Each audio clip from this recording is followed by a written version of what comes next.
Hi, I'm Angified. I started Angified Presents. We share the love of music. It has been medicine and therapy. Nothing else worked. It has saved many of us. With mental health, we need to open our eyes. Hurt people hurt people. We ask that you listen, comprehend, and relate with your ears. Form that heart of unity and one. We share on this stage.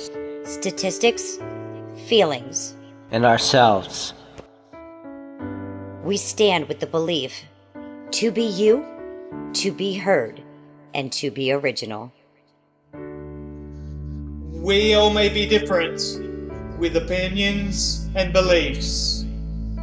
At the end of the day, we are all brothers and sisters. We are family. We ask that you join us in a magical journey with artists from around the world. Open your minds, let in the love, and listen with your hearts. We all want a better tomorrow. Be one. Communicate and look out for one another. And then, and only then, will you find the world. We will find peace in all the world. You'll find the world.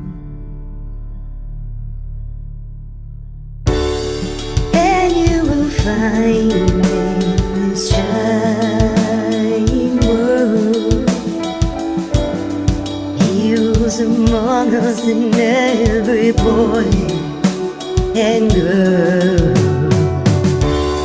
Many have been broken, red hearts turn black. Love will melt the ice and turn it back, and you will find the world. You will find the world. You will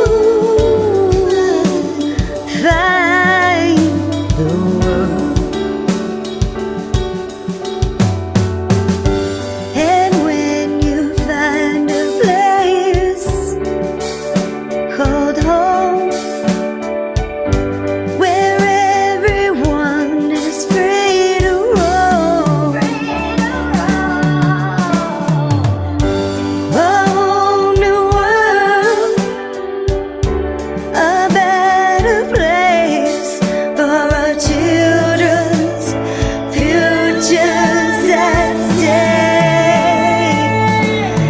And you'll find, with music in your soul, laughter in your hearts, together we can grow a better place, with love in us all.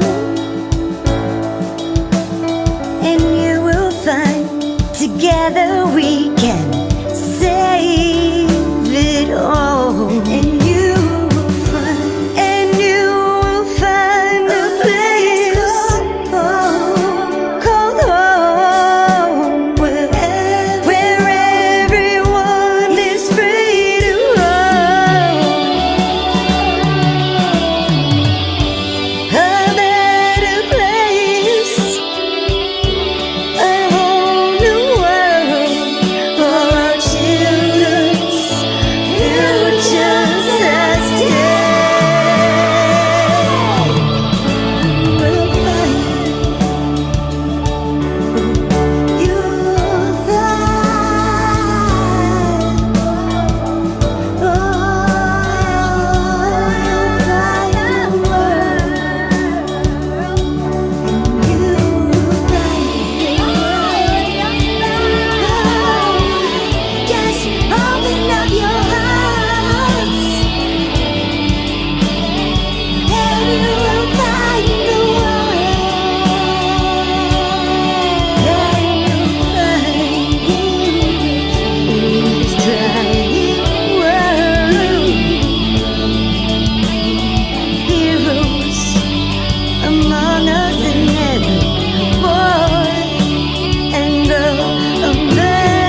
space. We'll be talking about it all every Thursday night, from software to plugins and synths that entice. Dive deep into tech and let creativity take flight.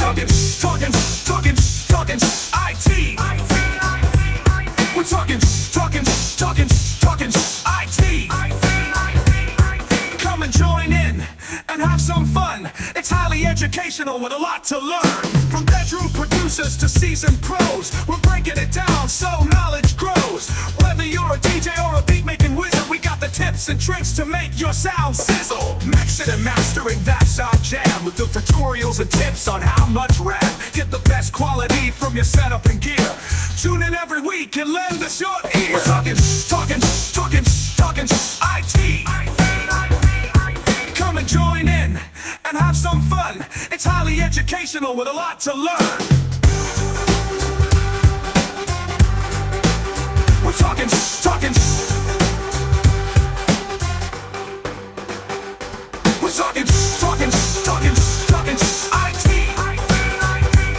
We're talking IT. Every Thursday night on Angified.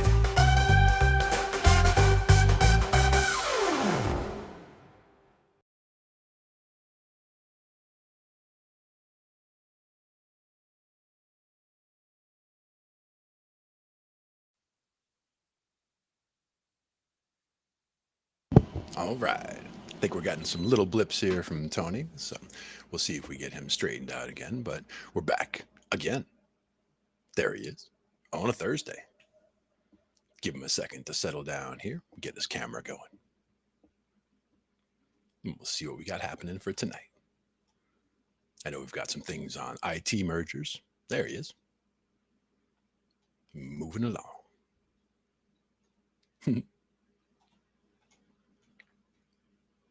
We'll give him some time to get sorted out.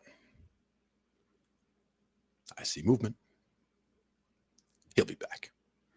And once he gets back, we'll get into what's going on for tonight. I'm coming, Glenn. But wait, you were over there. How did you get over there? You're supposed to be over here. Well, I'm still waiting for this one to catch up. That's all right. But happy Thursday. Glad you made it. And so got to reload the page on this one. Mm-hmm. That's all right. Yeah, well, the snow started here, and the Starlink is still warming up, it seems. Yeah, that's the thing. You got to kickstart that internet. Get it all going. I'm back, but I don't have my screen share now. That's all right. There we go. There he is. Oh, no, you bit by go bit. away until we get to the cave. Gotta hide the cave and then come back. See, now it's November and all hell is breaking loose. Yeah, but that's the thing is you got snow already. I mean, we were mostly, I think we got down to 45 the other day, but definitely not snow yet. Well, what was surprising was how fast it came down. I mean, in 20 minutes, I got 2 inches, like out of nowhere. Yeah. Yeah. We were supposed to have, I think, 50, 60 mile an hour wind gusts last night. So it was definitely howling, but didn't get that that's cold. the other thing that's been weird the last like week and a half. We've had some really powerful winds. Mm-hmm. Yep. The storms. So Yeah. East Coast all the way from Maine to New York, apparently. It's going to be one of those El Nino winters. Mm-hmm. Oh, yeah. They were saying it's going to be pretty bad. So we shall see. Now, and let's see what we're going to be looking at tonight. Nice. The Shh IT cave. Now I want that share. Come on. There it is. Perfect. There we are. Oh, no, but I can't see it that way. There it is. But it's all the way over there. Nice. I'm on top of the world. Now you can see it and I can see it. Perfect. Yeah. And what we're going to be looking at tonight, we got a little mixture. We can't ignore the AI news because every week something else is happening. And in the last week, there was some big things going on between Udio and Universal. They were talking about it all week, and the last couple of days, I guess they came up with a settlement.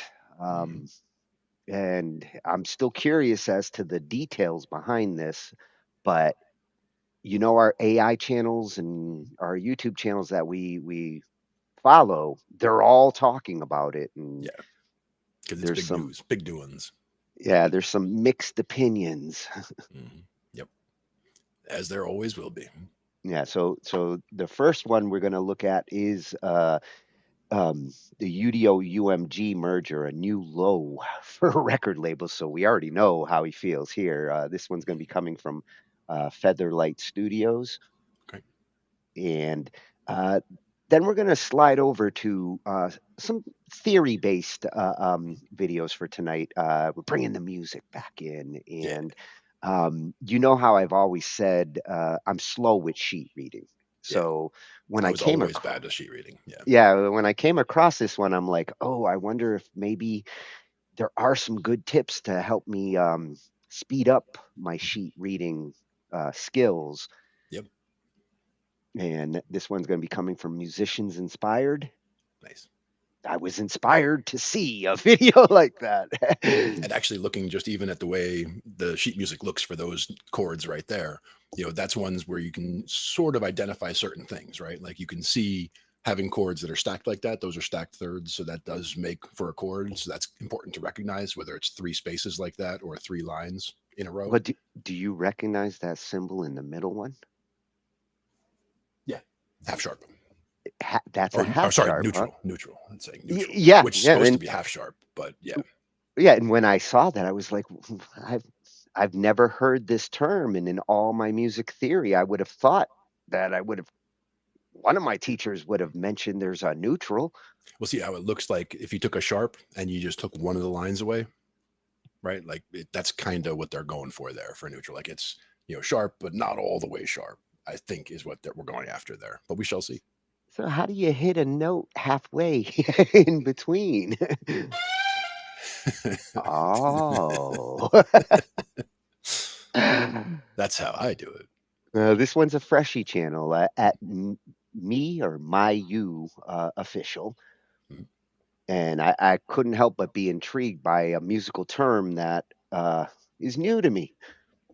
256/16. Nice. Oh, well, yes, I had to include this one because we've talked about some crazy time signatures. And Tigran Hamasyan, I, Tigran Hamasyan, Hamasyan? Hamasyan. There you go. I actually Googled it to see like how do you pronounce it, but you got to say it a couple times. But this is an Armenian composer, jazz pianist. Really getting a lot of attention. He's doing some wild things, and this time signature, I'm curious, like, how does this work? Oh yeah. Well, you see how this is all one measure we're looking at here, right? Or this is Yeah. This is part of a measure, I should say. Yeah, and I started looking at some of his different music to get familiar with it, and no kidding, I mean, everything is wild. Oh yeah. Well, on the bottom there, I see 9 things so far this measure, and it looks like there are going to be 16, whole counts in the measure. So I mean, that's probably extends about that far beyond the screen as well, just for the first measure. And there's 256 counts in there, so you got to count fast. He's really going low on that bass clef. Oh yeah. So this one's not a freshie channel for us. Piano's own David Bennett piano. Awesome piano channel for all you keyboardists out there. Oh yeah, we've been looking at stuff on his channel for some time. Yeah. And then to finish things off, we're going to go back to the AI a little bit, but more in the sense of robotics, which this is starting to get wild. Yeah.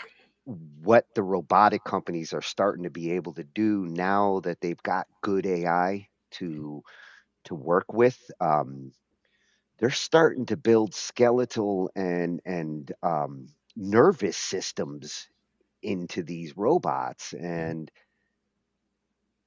I think it's only a matter of time before you start to see these not necessarily get deployed into people's households, But from what the company kind of pushes this for, they're not looking to replace like factory workers. They're not building these to be machines that build things. They're looking more at the like greeting jobs and nursing, in The healthcare is big, and not all of healthcare, obviously, but things that a nurse or an orderly or things like that, just assisting you around the house, and minor things like that.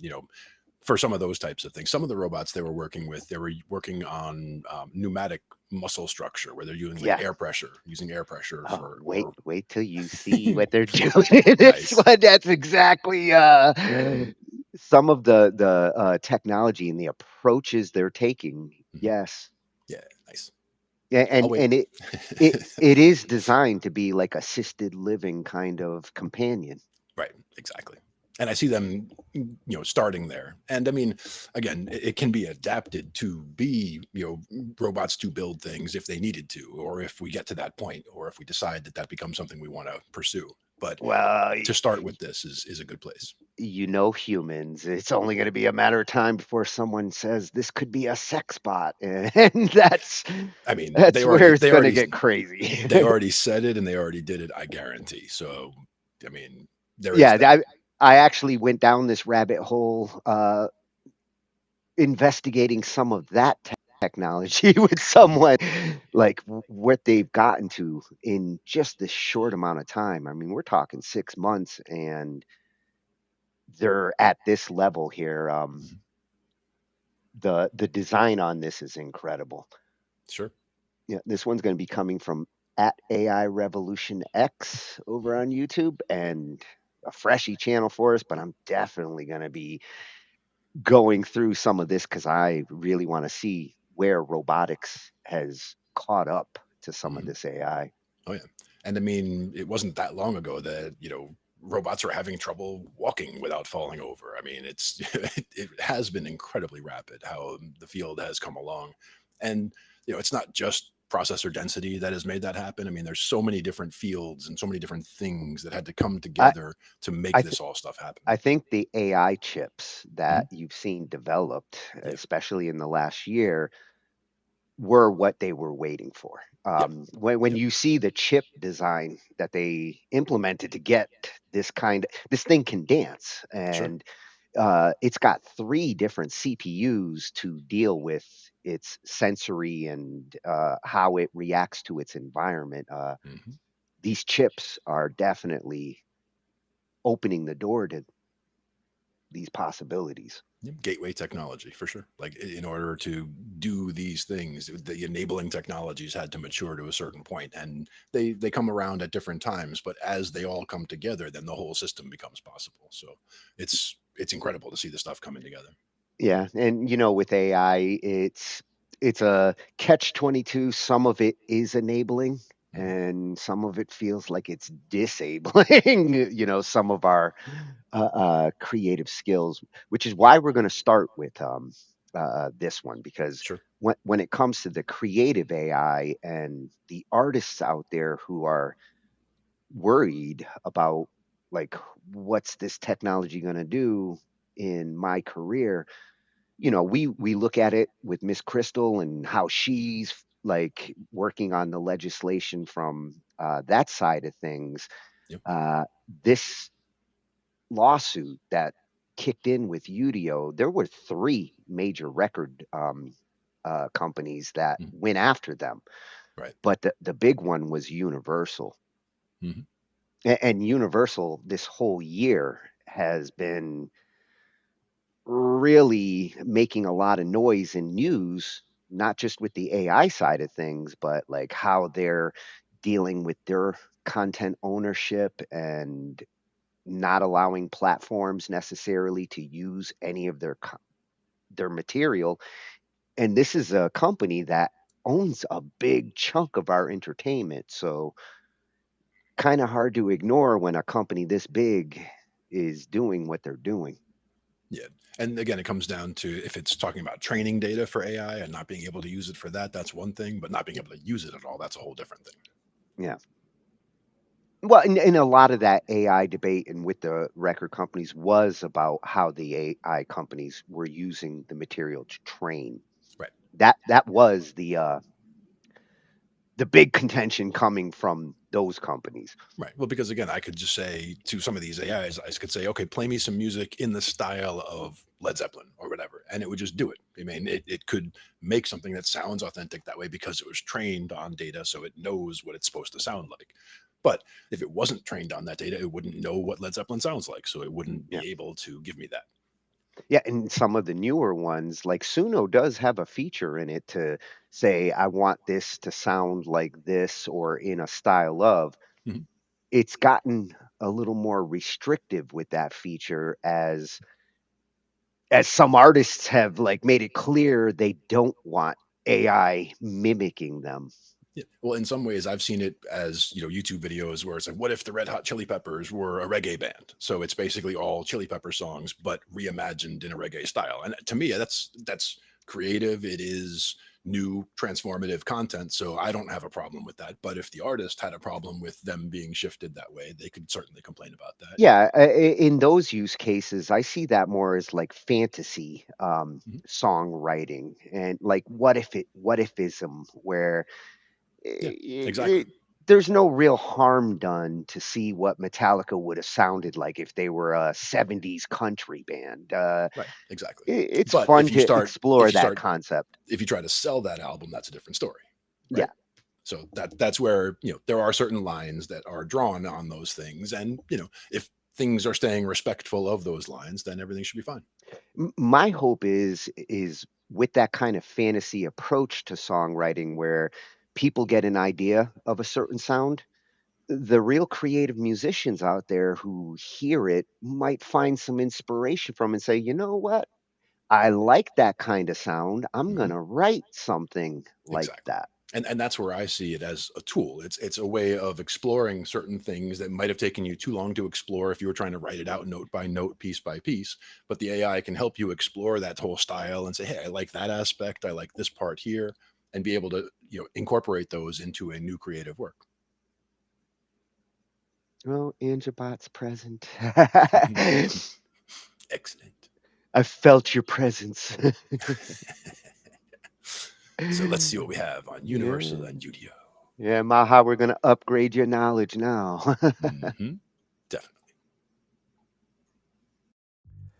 Just when you thought the days of really slimy behavior from major record labels were completely dead and gone,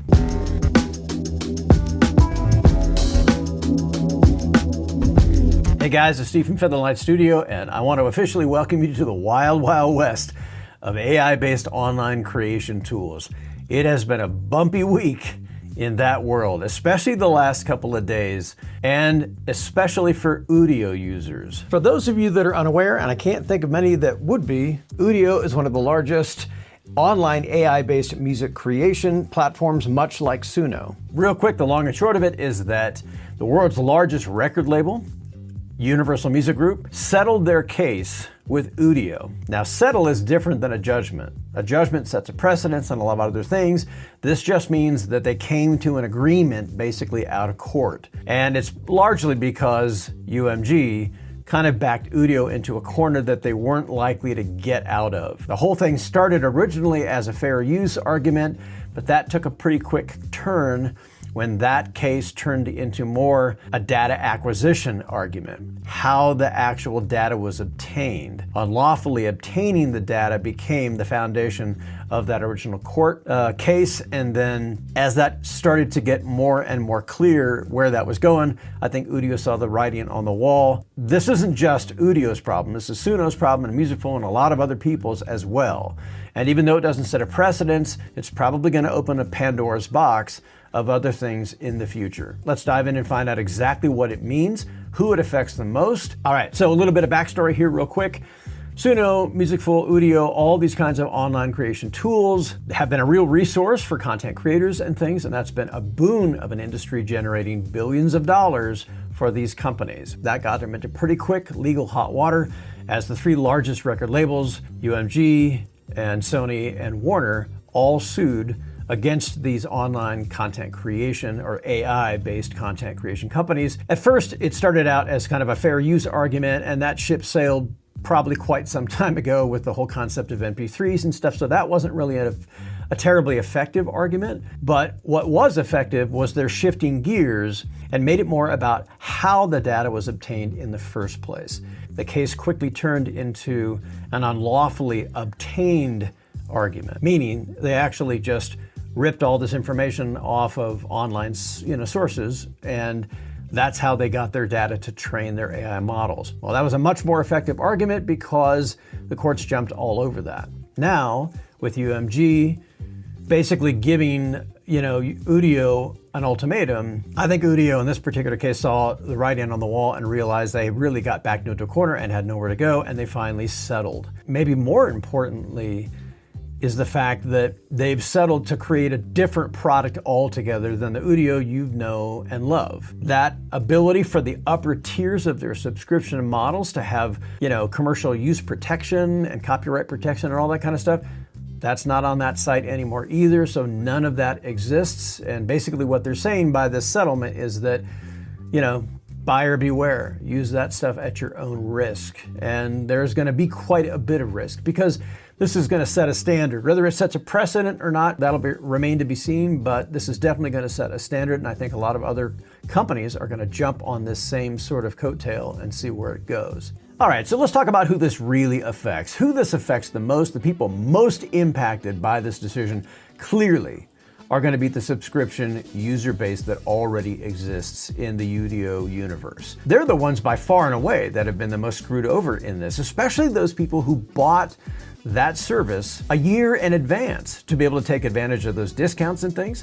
Those people by far and away are the most impacted by this because the Udio that they bought into under those terms of service doesn't exist anymore. The new product that UMG and Udio are going to be creating isn't going to be very much like the old Udio at all. Those are the ones by far and away that not only are the most effective, they're the ones that got screwed out of that year's subscription tier. And more importantly, the higher end tools, the commercial use access and things like that, none of that exists any longer. And it doesn't take much scrolling on their site to see that this user base is more than pissed. There's a ton of examples and songs here, all dedicated to just how screwed they got from the settlement between Udio and UMG. In addition, having a major record label now dictating the terms of the very thing Udio users fought so hard to rail against, their own creations being controlled by a major music corporation. The situation with Udio really illustrates just how transient these online AI protections can be. Hey guys, if this kind of material appeals to you or if this is helpful in any way, please remember to hit the subscription and notification bells, especially the like button, just because it helps the algorithm and it helps young channels like this.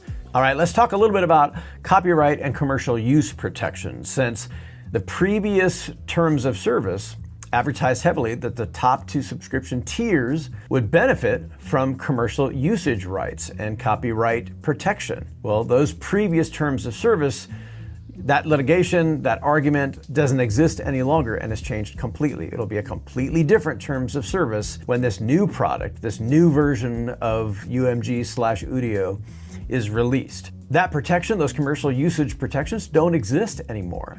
The same thing is going to apply to that material you've created up till this point. So yeah, you could go back and download it if you got that window that allowed you to download your existing material, but buyer beware, because that material is not going to be protected in any way. Those commercial usage rights, they don't exist on their terms of service anymore. They don't exist anywhere. Neither does the copyright protections that they inferred if you were the top two subscription users. All right, so let's talk a little bit about who this actually benefits. Is this going to benefit the songwriters and performers and producers and things that existed on those original projects that this, AI data was used to train these models on? I think that's a stretch at best. It would be a massive understatement to say that those pre-existing artists already in Universal Music Group's catalog have complained many, many times about the ridiculously small amounts that streaming services and the revenue that generates actually trickles down to those performers and songwriters and producers, and optimistic at best. I think who's going to actually benefit from this the most clearly is going to be the record label and Udio. This is going to be an entirely different product altogether than the Udio that we've come to know and love, that online AI-based music creators have relied on to really bring professional music creation to the masses. I think that Udio is dead. And the hopes that it'll be revived in some sort of walled garden environment, sandbox environment, where they get to use some of those tools on a very limited basis in a very restricted environment, isn't going to apply to that crowd at all. Certainly the pissed off subscriber base that got tricked into buying that product earlier and then had it completely yanked out from underneath them and turned into a completely different product altogether are not going to jump on the bandwagon and support this. So I'm not exactly sure what demographic UMG and Udio are aiming at, but it's pretty clearly not going to be their existing subscriber base. So I'd really like to hear your opinions and thoughts on this, simply because so many of us out there, obviously use all kinds of different tools. We use complicated tools and AI-based tools for all kinds and all parts of the production process. It's not just people using AI to create everything that we're talking about here. AI is going to find its way into just about every part of the music production process, and it's only going to be a matter of time before the major DAWs out there start to adopt these technologies. We're going to see Chinese companies, training their own, offsite models and things that exist entirely in open source. All of that is going to start to play into this very complex and evolving picture. And I'd really be curious to find out what you guys think about that and how it's going to affect everybody. Like I said, not just the existing Udio user base, but music creators in all genres, mixers and producers and remixers and all of that. It's a big music world. We all need to benefit and use these tools. Seeing major labels jump in early like this and hope to get a big piece of the pie or sew up access to it completely, which I think is what's happening here with UMG, is a worrisome development at best, because it means that they see enough potential to actually jump in and put money behind it. I think that's probably a bigger indication than anything, is that when big, massive record labels that have a ton of weight to throw around jump in on this kind of stuff early, trying to sew it up and become the gatekeepers of AI-based technology, I think that should worry all of us. It just really smacks of the record label's just death grip on the complete industry back in the 90s and the 2000s. And to see that play out again, but digitally, is a worrisome thing indeed. Hey, if this was helpful in any way, please hit the subscription and notification bells. It really does help keep a young channel like this going and growing. Stay safe, be creative, create something, because the world could really use some creativity right now. We'll catch you guys in the next video. A young channel, but a strong one. We've been here a couple of times. Honor. I do like his AI coverage. What he's talking about here, it isn't just an Udio issue at this point. The precedence that gets set here, the customers who buyer beware paid in like that, that snake bitten customer is going to make every AI engine out there and people subscribing to them start to hesitate to want to overly commit. I wouldn't go with a year subscription with something like this, because Udio shouldn't have promised like that they could protect them commercially when they didn't even know whether this stuff was going to fly in the market.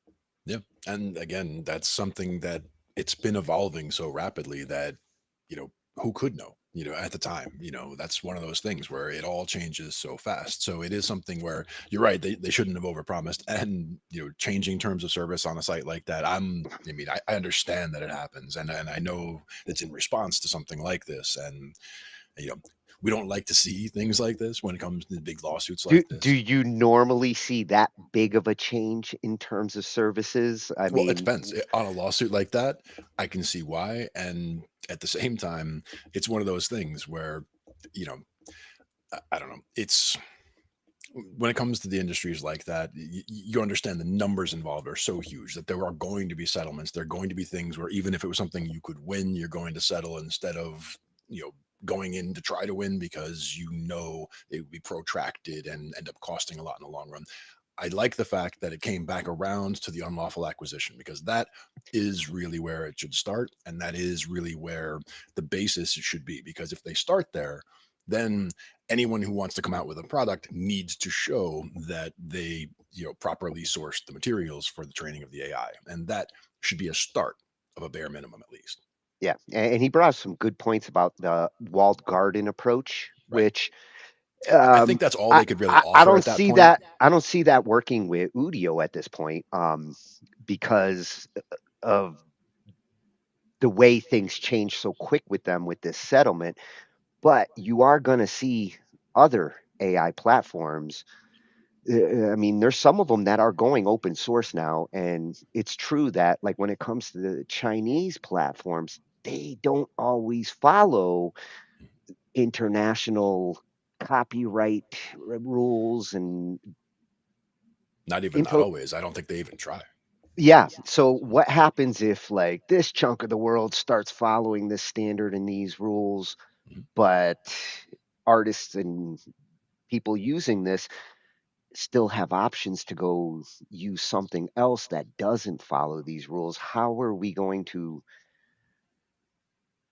fix things if it gets to that situation? Well, really, it all starts and ends kind of from money in, money out. Like, where's the money coming into the scenario, and where's the money going out of the scenario, and who's paying for whatever, and who's receiving money for whatever, and Well, that's that's right where it now, really comes down to. right now, the fact that you're seeing these big record companies, like you said, willing to put their money in like this, we are kind of seeing a repeat of the past where, like, they conquered the music industry that way then, and now they're doing it with the technology. And that's why we're at this moment where this is where these lawsuits that are coming in, we need to pay attention to these because if they just kind of went by and we didn't notice anything and a couple of years go by and all of a sudden it's, hey, what happened to, this and that? And all of a sudden it's, oh, precedent was set years ago and now it's already set in stone.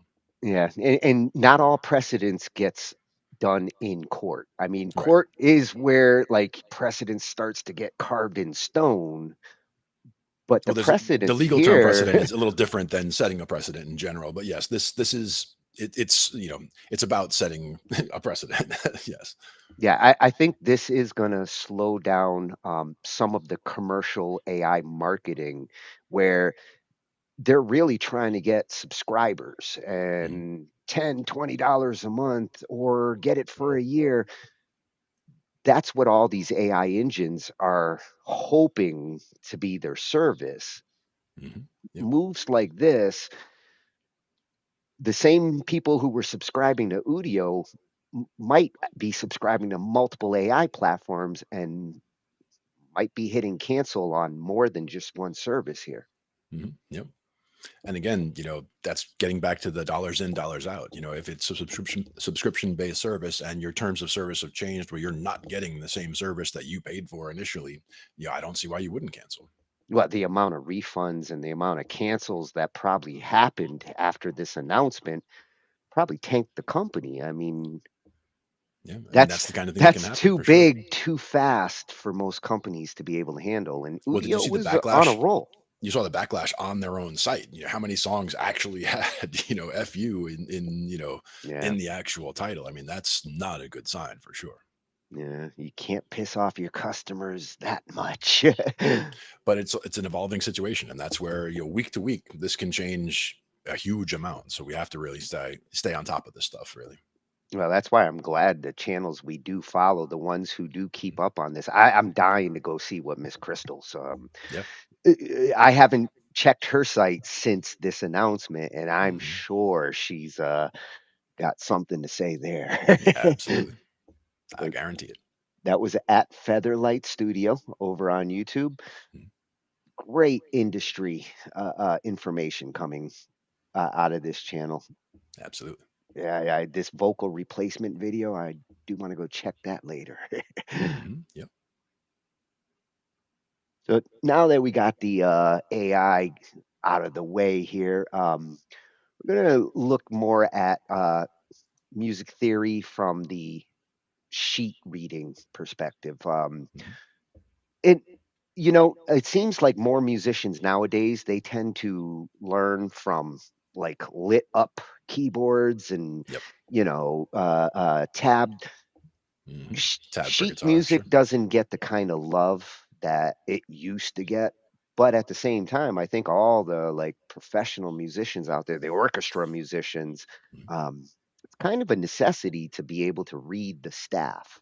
Yeah, it's important for a lot of reasons, and just one that jumps out at me all the time is how you can just glance at the time signature and the number of sharps or flats that are sitting there, and it tells you immediately what key you're in because the number of sharps and flats tells you immediately what key you're in. And then if you just glance through the entire piece, if there's nothing with a sharp or a flat symbol next to it, every single note in the piece is in the key that you were looking at there. There's no accidentals or no incidentals that they have going on there. So just in a quick glance, you could be like, okay, I know this is in the key of, okay, there's two sharps. So I know it's in the key of, what is that going to be? D, right? So it's going to be in the key of D. And I know that there's no sharps or flats listed anywhere. So I know that every note is going to be in the key of D. We've got the F sharp and the C sharp. Don't have to worry about any other black notes. And that's where it makes it easy.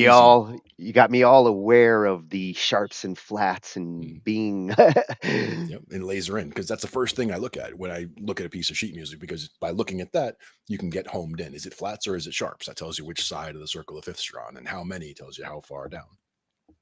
Yeah, yeah. The more the patterns start to click into my brain, the quicker some of that, especially when I'm looking at the keyboard. When you were telling me the other week about like, look at your sharps and you'll know what scale. Looking at the keyboard, I'm seeing the pattern. Yep. Looking at the staff, I'm slowly getting it. That's why I wanted to do this video, because the title of it, and this is at Musicians Inspired over on YouTube. This one's a freshie for us. I'm surprised we weren't here before, but learn music skills fast. And I am a piano player, so Yes, I found the right site. All right. And for me, another thing is about the landmark notes, like knowing what the middle C looks like, for example, like knowing you've got the treble clef on the top, you've got the bass clef on the bottom. If there's a circle with a line, in the middle, in between the top and the bottom, it could either be being played by the right hand or the left hand, but that's the middle C. And then everything from there is going out from there. And they talk about the, certain word things to keep to make it easier to remember the lines. So like going up the lines in the treble clef, you're going every good boy deserves fudge, for example. Yeah. Because those are the letters. Oh, I thought it was fun, but I'll take fudge. Yeah, I guess they didn't want kids to get all chubby, so they said, nope, we're going to change it to fun. So that's good. And then, the same thing, they have, similar thing for the bottom there, or you could look at the spaces and say, FACE. And, that just makes it so that you can glance at a piece of sheet music. And when you get accustomed to that, you'll say, okay, it's that space, that's going to be the C. Or you see this one and it's this, and seeing how far apart an octave is, knowing that middle C is that middle one, and then knowing that the one in between the spaces up there is the octave. So those are both a C. Those help with landmarks. And then also we talked about the claw, where you can tell if they're stacked thirds, it's a root, a third, and a fifth. So it's going to be a major chord, for example, that kind of thing. See, and I think the mentality of start with the landmark and understand the relative things around the landmark. That's what always slowed me down. I never got past the landmark to start to see the relation of the notes around that landmark. And even just getting comfortable with what it looks like to, I don't know, for something like, like knowing what that looks like on a piece of sheet music, like knowing that it's, this note, this note, and that note, and just at a glance, you see that on a piece of sheet music, it's going to be this, Yeah, I think the more you do it and you burn it into your brain, the faster it becomes. But I am curious how they're going to describe it so that I can how to read notes fast. The landmark system. So how's that for a lead-in?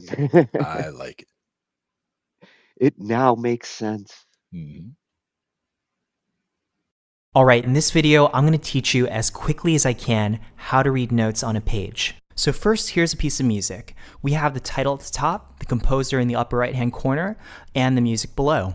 All these dots with stems are notes and correspond to an exact note on the piano. For example, this note here is G, but it's not that G or that G, it's specifically this G. So every note is an exact note on the piano. And reading music is just reading these exact notes and playing them left to right. These notes are all lined up together, so you play them together. As you move forward, it's just like this.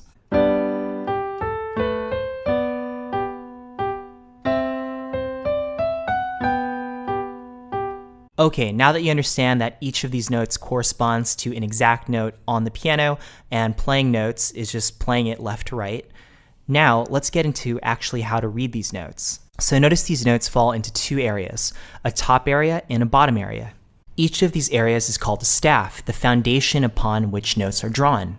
Now notice both staves have a different sign. The top sign is called treble clef and the bottom sign is called bass clef. What kind of notes does a bass player play? Well, he or she plays low notes, so the bass clef covers all the low notes on the piano. The treble clef covers all the high notes. Now notice, in each staff, how many lines are there? If you counted correctly, you'll see that there are 5 lines with 4 spaces in between those lines. Notice that the notes in the music either fall on a space or on a line. There are notes that fall outside of the staff as well. These are called ledger lines, and we're going to get into that very soon. Now here we have a clean staff, and here the first line in the treble clef is an E. However, the first line in the bass clef is a G. The second space from the top is a C. But in the bass clef, that same note is an E. The lines and spaces are different in both clefs, so reading music becomes a memorization challenge. How music teachers have approached this challenge is by giving students mnemonics to memorize, like "every good boy does fine." Memorizing that phrase helps you memorize that the 5 lines of treble clef are E, G, B, D, F. And the spaces are face, F-A-C-E. The bass clef also has its own mnemonics to help you memorize the lines and spaces there as well. The problem with this method is if you want to play the last line of the treble clef, you have to think, "every good boy does fine."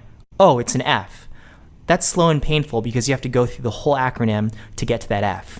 It also teaches you to memorize that that line is an F, but it doesn't teach you which F. One thing you can get from looking at this picture is noticing a pattern. Notice as you go from line to space to line to space, you're moving up the alphabet. You're moving consecutive letters. So the first line there is E, right, every, and then you go to the space, which is F, you know, the F in face.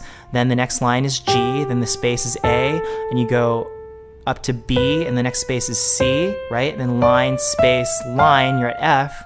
And that's the pattern of going from line to space. You're moving up letters. Now, another important concept is what if we wanted to keep going higher? Well, we have the final line there at F. We know that you have to go line, space, so the next thing has to be a space. So we draw the G at the top of the line. It doesn't have a line running through it, so it's technically a space. And then we have the G there. Now, what happens now that we've ran out of lines? Because after a space is a line, so what you do is you start drawing your own lines, and these are called ledger lines. So the next note is going to be an A. We know right after G is A, and it's going to look like this. So now we have our A, which is on a line, and now we need a space. So we draw the line, and we draw the note right above it, so it's a space. And then we need a line again, so we draw 2 ledger lines, and we have a C. And you can just continue this pattern, and that's how ledger lines work. So you're just drawing in the lines. And it also works as you go below a staff, for example, in the bass clef like here. So with this knowledge now of lines and spaces, we can replace "every good boy does fine" with what I call the landmark system. Instead of memorizing 18 lines and spaces in a specific order, memorize just a few landmarks evenly spaced across the keyboard. So our first landmark in the music is middle C, right here. So middle C is the C in the middle of your piano. It's the 4th C from the bottom of an 88 key keyboard, and the 3rd C from the bottom on smaller sized keyboards. Now, our next landmark is treble G. See, it's going to be the 2nd line from the bottom in the treble clef. So the 2nd line from the bottom is treble G. Now see how we can connect the two landmarks. So you have middle C, then after above that you have D, right, line to space. Then you have the next line, E, and then you have space F, and then look, you're at G. C, D, E, F, G. Treble G is the G above middle C. Now, our next landmark is in the bass clef. This is going to be bass F, right? You have an F in the bass, so that's going to be here. And that is the F below middle C. Notice what happens when we move up from bass F. So we have F on a line, then a space is G, line A, space B, and then line, ledger line right there, middle C. Middle C is the first ledger line above bass clef and the first ledger line below treble clef. So a lot of people, when talking about landmarks, write out 3 landmarks like this. Middle C looks the same in bass clef and treble clef, so it's just right there in the middle. Notice also that G and F are equally 4 notes away from middle C. So you have middle C here, you have treble G here, and you have bass F there. Between C and G, you have 3 letters, D, E, F, and between F and C, you also have 3 letters.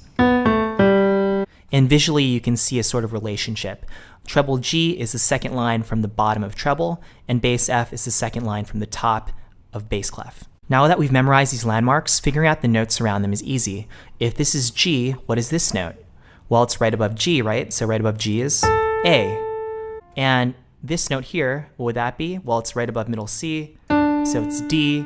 And this note here, it's below F, so it's E. All right, so now that we have these 3 core landmarks, let's expand outward to the next landmarks. So our next 2 landmarks are treble C and bass C. Notice again, you're expanding equally outward. So you have your treble G and your bass F. Now you go 3 letters out and you have your 2 Cs. So you have your bass C and your treble C. And notice that they look visually very similar too. So again, with the treble, from the bottom up, it's the 3rd space. And in the bass clef, from the top bottom, it's the 3rd space. And again, we can just figure out notes around it. So what is this note? Well, it's above C, right? So it's a D. What is this note? It's below C, so it's a B. And if you wanted to go even lower, what's this note? Well, it's just 2 notes below C, so it's an A. ABC, right? CBA. All right, now let's expand out again to our next 2 landmarks. And what we have is high G and low F.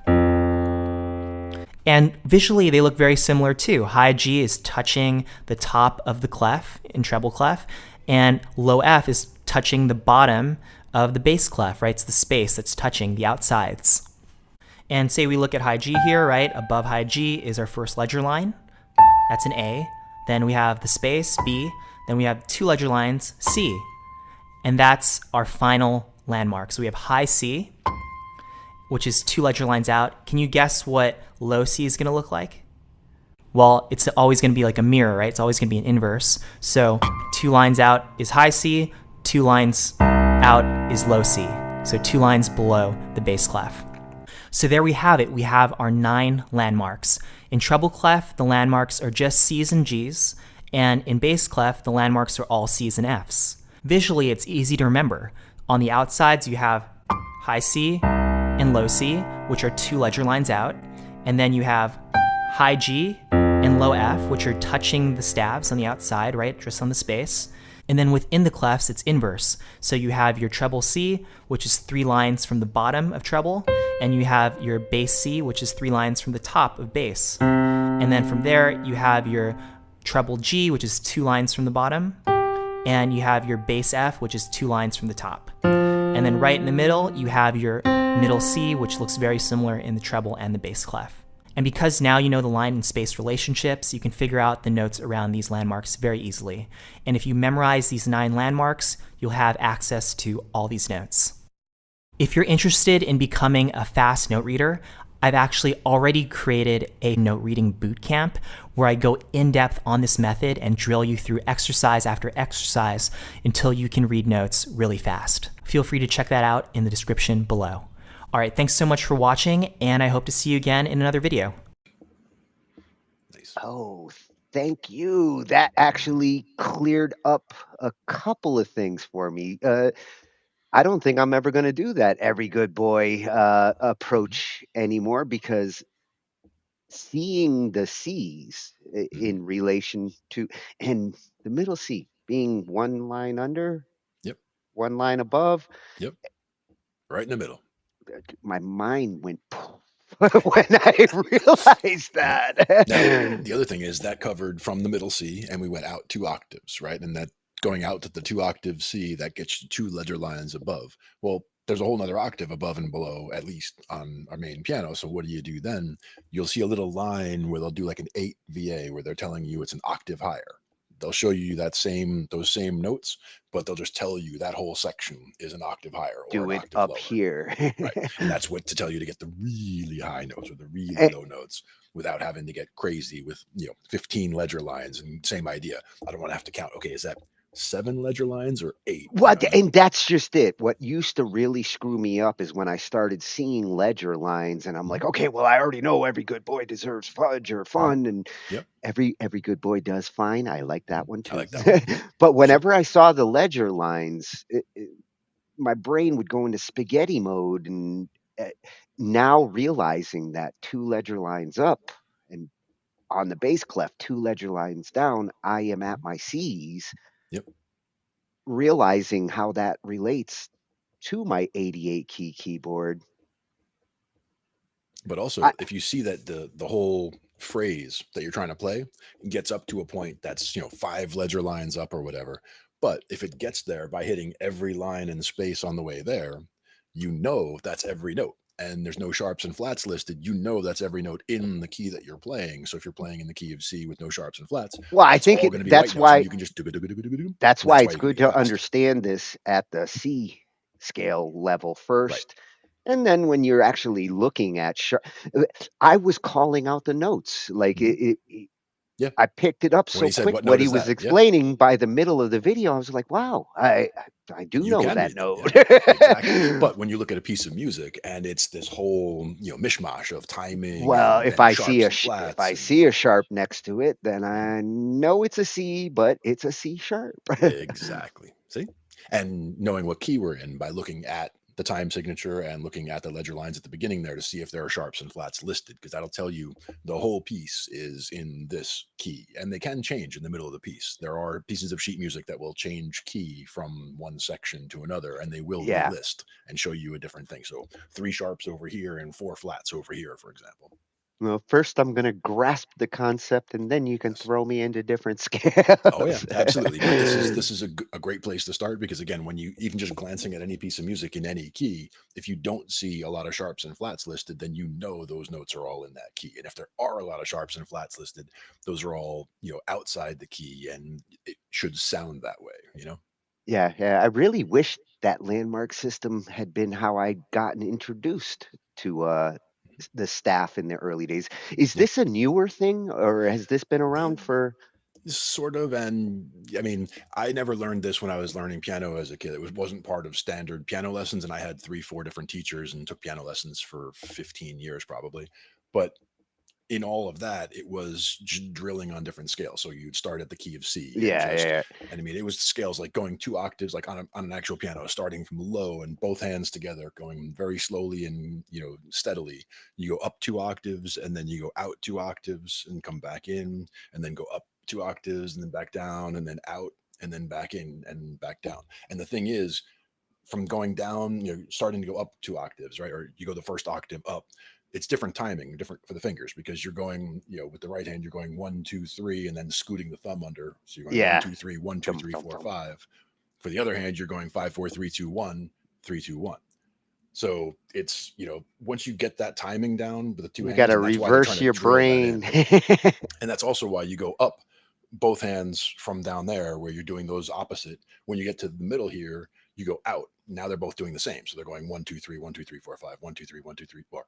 If you're going 2 octaves, you're going 1, 2, 3, 1, 2, 3, 4, 1, 2, 3, 1, 2, 3, 4, 5 to get out to the outside, and then come back in, and then you go up, and then you come back down, and you go back out, and you come back in, and you go back down. But if you do that for all the different scales, and you can do that comfortably and smoothly, now you can play in any key.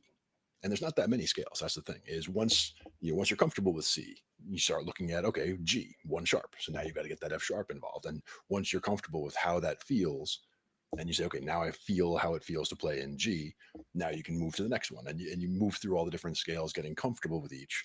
And then, by the time you're done, you'll find ones that are more tricky than others, ones where you're messing up because you're scooting under with a finger and you Well, can't and, get that and dope line that's note, why and the it's weird. practice will eventually make perfect. I mean, no Right. matter what, you're memorizing something. Mhm. But I guess with these different approaches, This is muscle memory, trying to get it done to the fingers. and for me, this is less to have to memorize up front Mhm. in order to calibrate. Like, where am I on this keyboard? And I like this approach.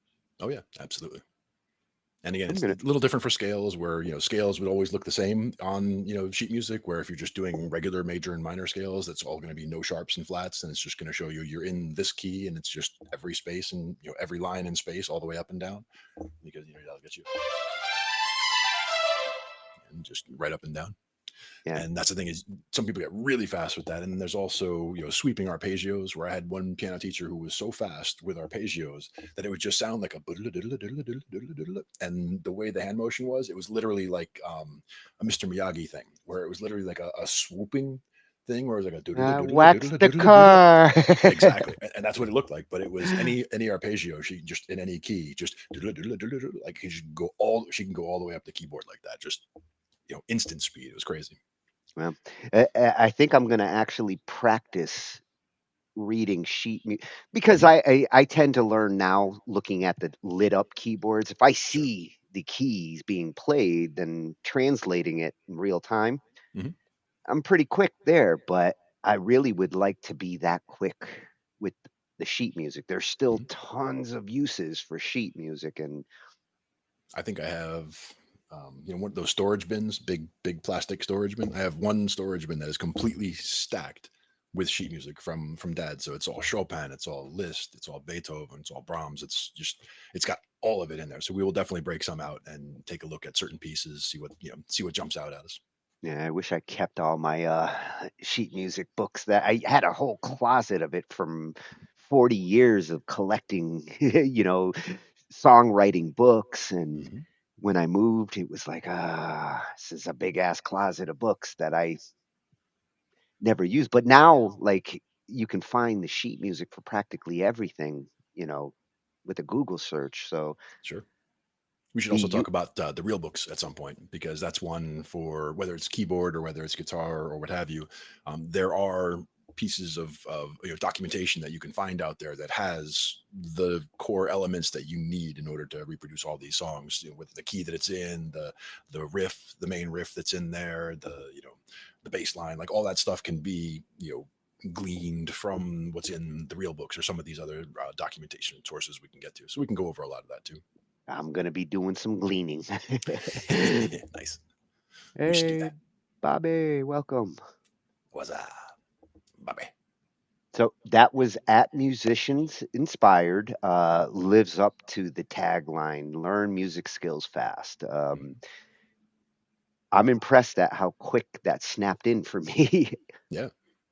And that's the thing is, you've been doing piano for a very long time, and that's one of those things that if it doesn't sink in as you're kind of working on it over time, it's just watching some of these videos, little things can just click in a different way. The same thing happens with me with guitar, bass videos, whatever. I could be watching something that's very much a beginner video covering some very basic topics, but just the way something is presented might make it click in a different way than where all of a sudden it makes sense. One recently actually was on the playing of triads on guitar and fitting the triads into the cage system and just seeing how it looked, just doing a 2-octave arpeggio, starting on the 1, starting on the 3, and starting on the 5 on the fat string, and just 6 notes up the arpeggio. And just if you learn those 3 patterns, all of a sudden the entire caged system makes a lot more sense. And at any time you can just start ripping an arpeggio to get from the bottom to the top to the bottom, find your way over here, find your way over there.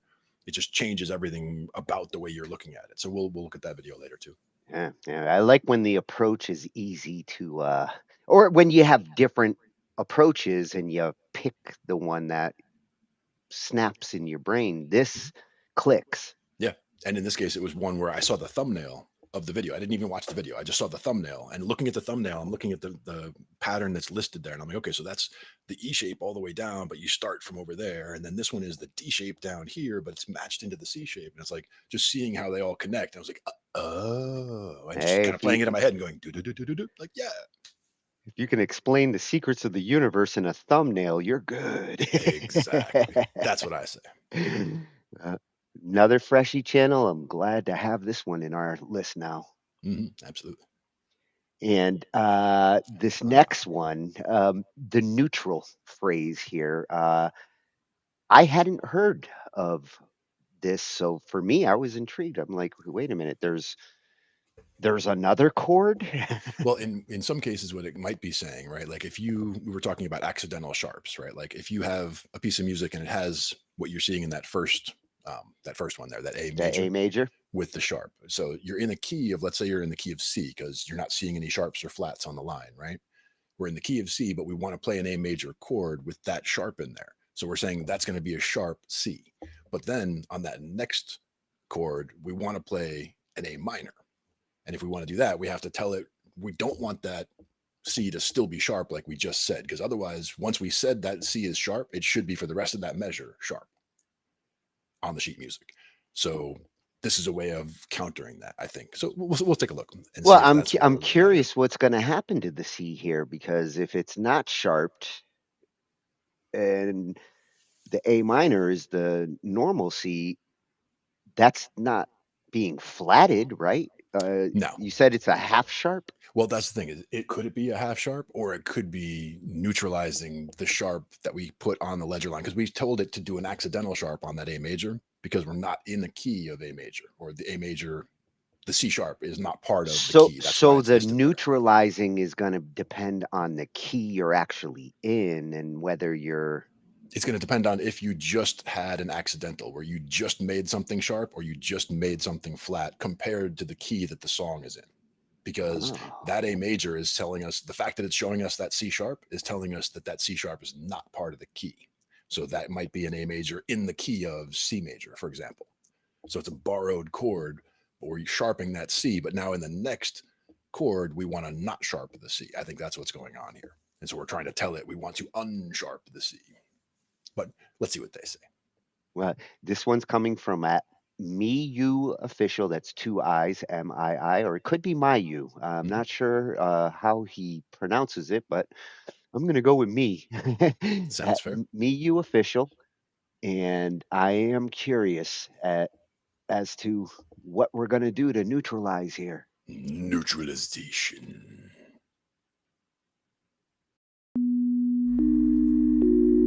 This is a major chord. This is a minor chord. And this is a neutral chord. And as the name and the sound of the triad might suggest, the neutral chord is situated in between the two earlier triads. Now, for those of you who are familiar with the piano, you might be thinking, well, the only difference between a minor and a major triad is the middle note, which differs by only a semitone. So how can there be another triad in between? And you're right, at least in the context of a 12-tone system. But what if we had more than just 12 tones within an octave? What if we took an octave and divided it into, say, 31 equal divisions as opposed to just 12? Well, that's what we call 31 equal temperament, or 31 equal divisions of the octave. You see, the reason why we even use the 12-tone system in the first place is because it's a rather good approximation to what we call just intonation, which is defined as tuning the musical intervals as whole number ratios. Now, that might sound a bit confusing, so let's consider an example.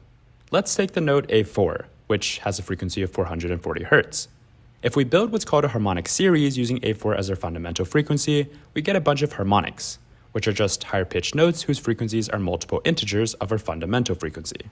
So the second harmonic in the series would have a frequency of 2 times that of A4, the third would have a frequency of 3 times, and so on. Note that the bass note whose frequency is the fundamental frequency, in this case A4, is actually the first harmonic, because its frequency is just 1 times the fundamental frequency. Now let's take a closer look at the relationship between these harmonics. Since the second harmonic has a frequency of 2 times that of the fundamental frequency, this translates to 880 Hz, which is exactly an octave above our bass note. The third harmonic has a frequency of 3 times the fundamental, or 1320 Hz. If we look this up in a table containing the frequencies of the keys of a standard piano tuned using 12-tone equal temperament, we can see that it's really close to the frequency of E6, which is a perfect fifth above our second harmonic, A5. In other words, the distance between the second and third harmonic is what we call a pure perfect fifth, or a just perfect fifth, and the ratio of this interval is 3:2, a whole number ratio. Note that the numbers simply correspond to the harmonic numbers. By examining the relationship between the different harmonics, we can construct every pure interval. You just need to expand the harmonic series to include enough notes. By dividing an octave into 12 equal divisions, which I'll call 12 Udio from now on, we end up with a pretty good approximation to those intervals. In practice, we use 12 Udio instead of just intonation because just intonation actually renders some keys virtually impossible to use. To show you just how good of an approximation to just intonation 12 Udio is, let's revisit the earlier example of a perfect fifth. Given that the jump between semitones in 12 Udio is 2 to the power of 1/12, and knowing that a perfect fifth consists of 7 semitones, this means a perfect fifth in 12 Udio has a spacing of approximately 1.498, which is really close to 3/2. As another example, a just perfect fourth has a ratio of 4:3, and in 12 Udio, a perfect fourth has a spacing of about 1.335. 31 Udio also happens to be a pretty good approximation to just intonation. You can verify this for yourself by using a similar method to the one from earlier. But first, we need to see how the extra notes fit within this new context. To visualize the 31 Udio system, we can use our familiar 12 Udio system as a foundation. On the keyboard, every black note in 12 Udio is replaced with 4 new notes, and every gap between 2 contiguous white notes now has 2 new notes. Now, there are different ways of labeling the notes in 31 Udio, but we'll employ the use of half sharps and half flats, where a half sharp is just a baby sharp and a half flat is just a baby flat. To go from, say, C to D, instead of just passing through a single note like in 12 Udio, we need to pass through 4. C half sharp, C sharp, D flat, and D half flat. Take a moment to understand the progression here. This process repeats every time we encounter a black note in 12 Udio. It's also worth noting that C sharp and D flat are no longer harmonically equivalent like they are in 12 Udio. Now, to go from, say, E to F, we need to pass through E half sharp and F half flat, and this process repeats every time we encounter 2 adjacent white notes. So a perfect fifth in 31 Udio is 18 steps as opposed to 7. Keep in mind, however, that this is merely a way of visualizing 31 Udio using 12 Udio as our foundation. By dividing an octave into 31 divisions, none of our resulting notes will sound the same as those from 12 Udio, save for the first one. If we further divide a semitone from 12 Udio into 100 equal units, which we call cents, then a step in 31 Udio will have a value of about 38.71 cents. Note that 31 times 38.71 is equal to 12 times 100, meaning an octave remains the same in both systems. So now I've introduced a new tuning system to you, and hopefully I haven't confused you too much. But this doesn't answer the original question. Where is the neutral chord? Well, to answer that, let's focus on a subset of notes within an octave, from A to E. Notation-wise, the major and minor chords are the same as in 12 Udio. The middle note of A minor is C, and the middle note of A major is C sharp. And as you can see, we do indeed have a note in between the C and C sharp, C half sharp. And that is how the neutral chord can exist. Regardless of what note you use as the root, there will now always be a note that exists in between the middle notes of the minor and major triads, meaning a neutral chord can be built off of any note. But why stop there? In 12 Udio, if we increase the middle note of a major triad by 1 semitone, we end up with a sus4 triad. But in 31 Udio, we have a few more notes in between. If we bump up the middle note of a major triad in 31 Udio by an additional step, we end up with what we call the supermajor. And if we bump down the middle note of a minor triad in 31 Udio, we end up with the subminor. It's important to note that the major and minor triads in 31 Udio are actually slightly different from the ones in 12 Udio. If we count the number of cents in a minor third, we get 300 cents in 12 Udio and about 309.68 in 31 Udio. While a major third in 12 Udio is 400 cents, it's about 387.1 in 31 Udio. Fortunately, these minor differences are barely perceptible to the human ear.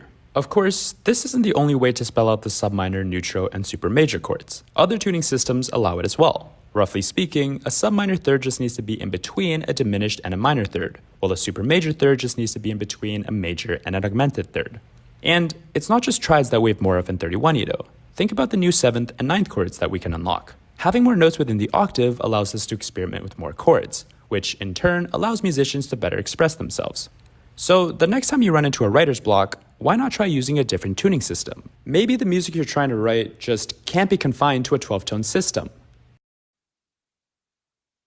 Oh, that's a compelling argument to play around with different tuning systems. Yeah, it cannot be contained.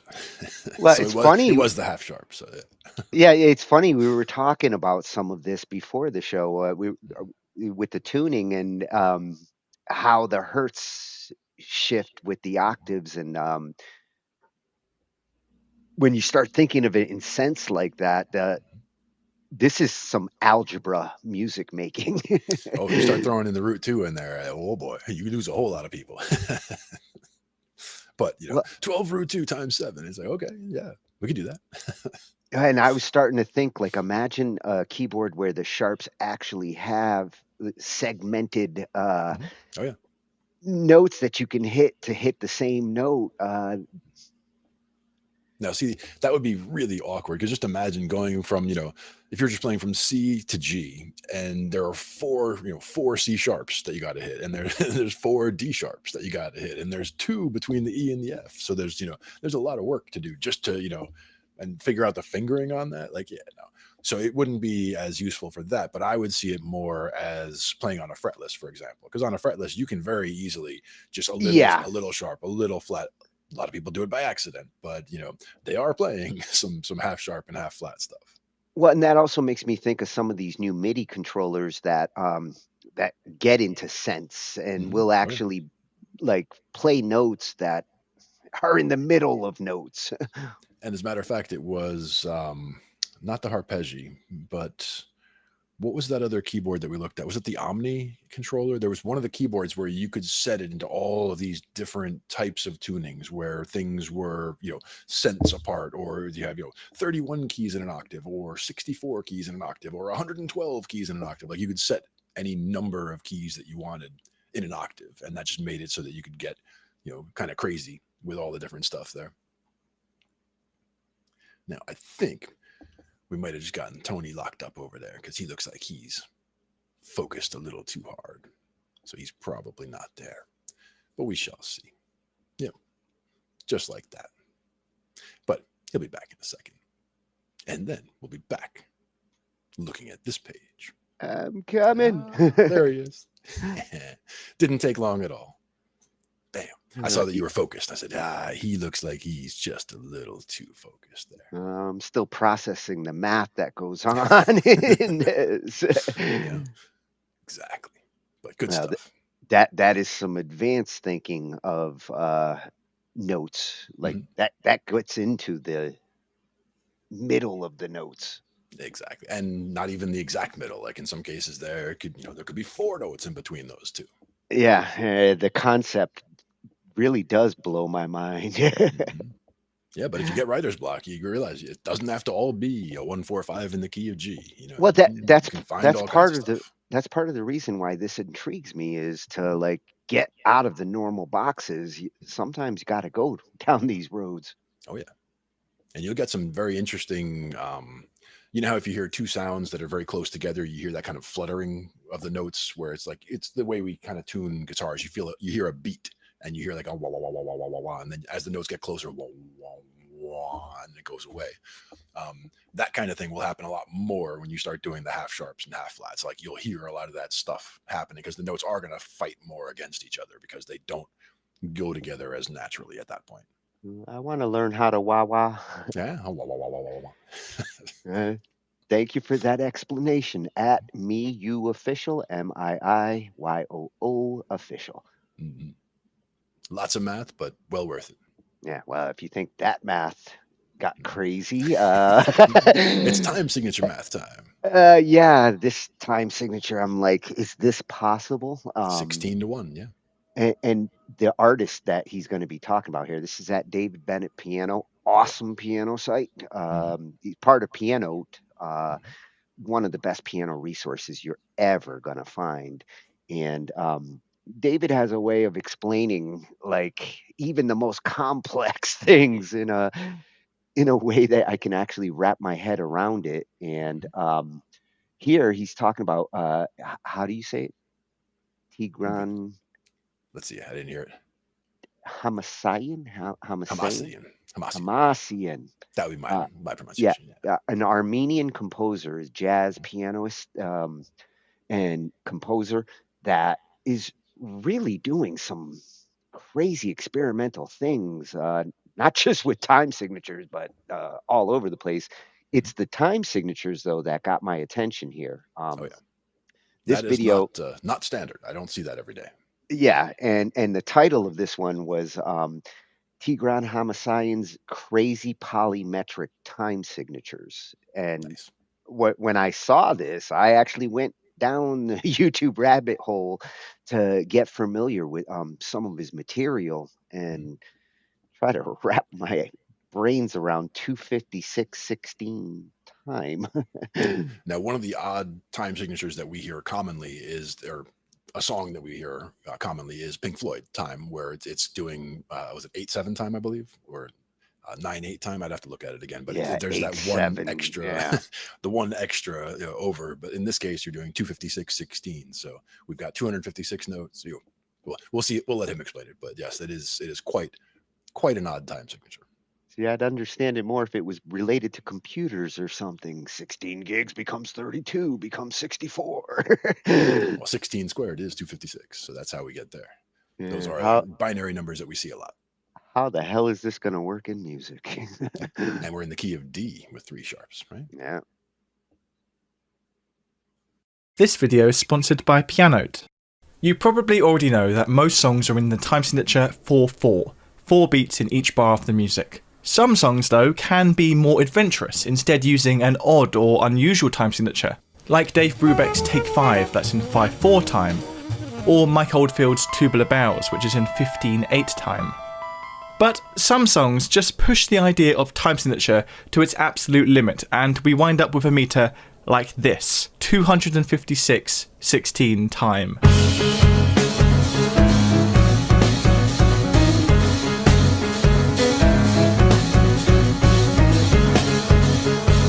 Now, of course, a 256/16 time signature is absurd. Although the music, of course, technically fits into that meter, transcribed like this, we only get 2 bars of music per minute, meaning that we basically don't even have bars. We have no bar lines subdividing this music.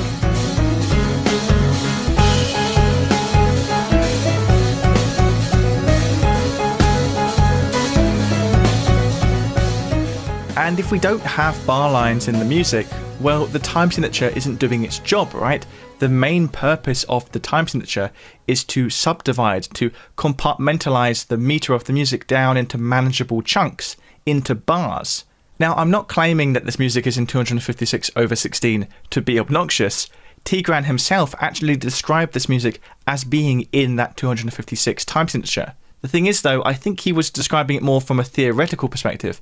I really don't think he would actually be thinking in those terms. I don't think he's actually counting to 256 in his head when he performs his song.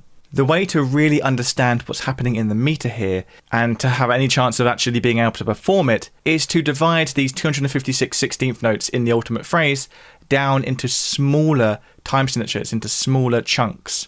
There's various ways we can do that, some which make it easier to understand the music theoretically, and some that make it easier just to perform the music. So let's take a look at a few of these options.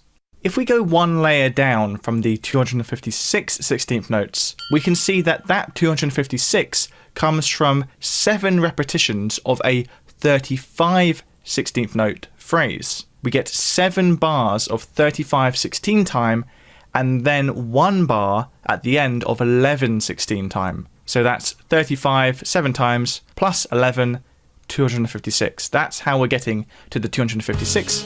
And now, although we're still dealing with a 35/16 time signature, which is odd enough on its own, at least with this way of looking at the pattern, we understand a bit more about how those 256 beats are going to be grouped.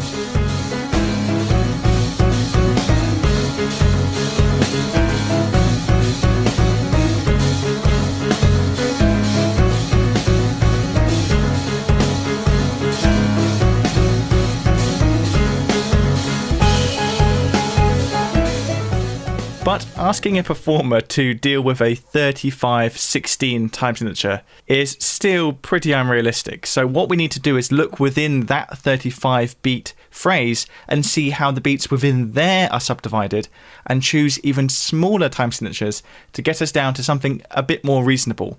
If we look a bit more closely at how the beat, how the rhythm is grouped during this bar of 35-16, we find that it naturally falls into 4 groups of 5 and then 5 groups of 3.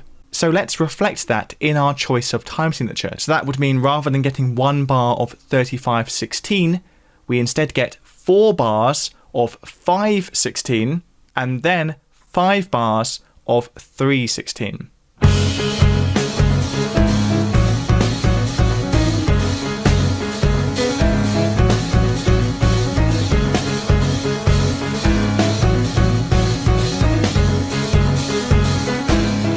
And now the idea of performing this music is far more realistic, far more accessible. The time signatures are now working with the performer instead of against them.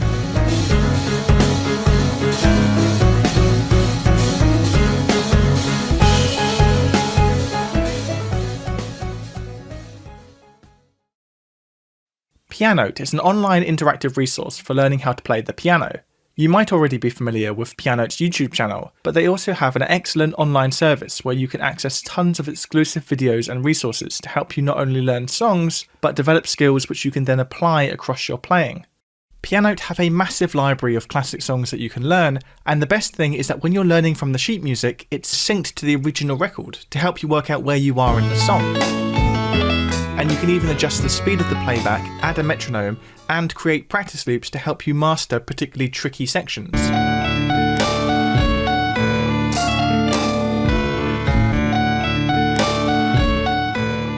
Also, a subscription to Pianote gives you full access to their sister services Drumeo, Guitario, and Singio, making it really good value for money.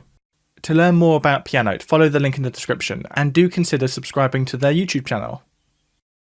So we could say that this song is in 256/16 time, if for some reason we wanted to be able to accommodate the entire phrase and all of its variations into one unified bar, but of course that's not really what time signatures are for. So if we wanted to be a bit more accessible, we could say that this is actually 35/16 time with the occasional bar of 11/16 thrown in. And if we want to be really accessible and really kind to the performer, we can then further subdivide that 35/16 bar down into alternating groups of 5/16 and 3/16. But this has all been assuming that we're sat at the piano, not the drum kit, because the drummer of this song can genuinely think of this absurd meter as being 4/4. Seriously, despite the piano part being in this oddest of odd meters, the drums in this song are actually still ploughing ahead through it all in good old 4/4 time. As you listen to the music, try to focus on the hi-hat, which is marking the quarter note in the bar. It's counting 4 beats per bar.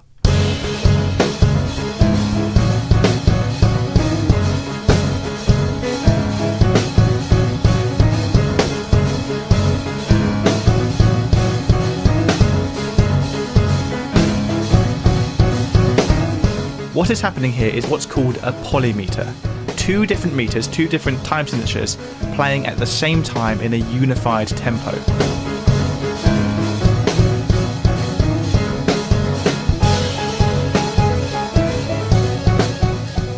They're in time with each other, but they're out of sync, out of phase with each other. The keyboard is playing that crazy pattern of 256/16 notes, or however you want to look at it, but the drums are playing in 4/4. Or perhaps what is better described here as 16/16. 16/16 time, of course, is the same as 4/4, but it's easier to compare the interaction of 2 different time signatures when the bottom number is the same subdivision. And then we can work out more clearly how those 2 meters are going to interact. When will they fall out of sync with each other, and when will they realign? And the mathematically inclined in the audience will have already noticed that 16 fits into 256 16 times. 16 squared is 256. So the way that these 2 parts interact, the 16/16 drum beat and the 256/16 keyboard part, is that they of course start together, their initial downbeat is in the same place, then they fall out of sync for 256/16 notes, And then when Tigran returns to the top of his 256th phrase, that is exactly when the drums come back in line with the piano again.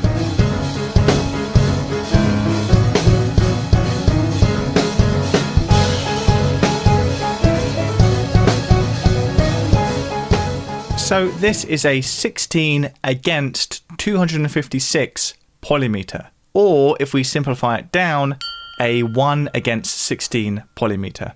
But what is actually even more impressive here is that the drummer, Arthur Natek, is actually playing 4/4 with his arms on the cymbals and snare, but his foot on the kick pedal is actually still playing in time with the keyboard and bass with that 256/16 time.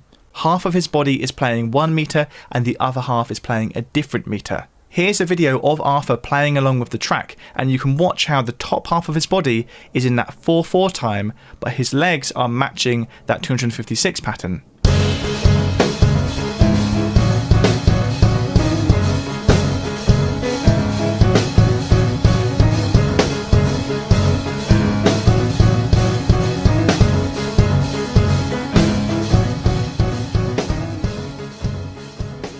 So that is the absurd meter of Tigran Hamasyan's Entertain Me. And what we've been talking about in this video is just the main section of this song. In the other sections, other meters and variations are happening as well. So if you want to understand this entire song, I would actually highly recommend this video by Music Representations, where he's visually laid out exactly how the meter is working throughout the song. I've linked that down in the description.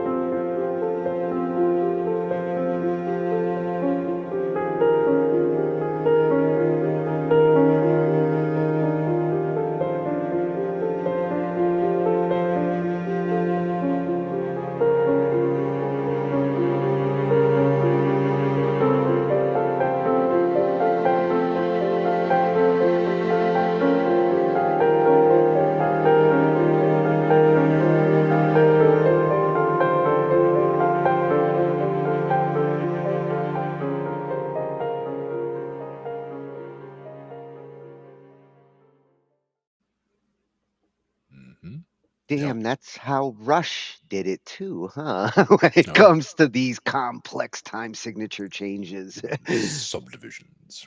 That's how Rush did it. Well, imagine being like the musician who gets told, okay, now we're going to go double time on that. Well, just having half of your body doing one time signature and the other half doing the other, that's, no. Just no. Yeah, I think the most impressive thing is the drum work in that kind of composition. Mm-hmm. Yep, and matching. I mean, again, that kick drum was keeping right with that.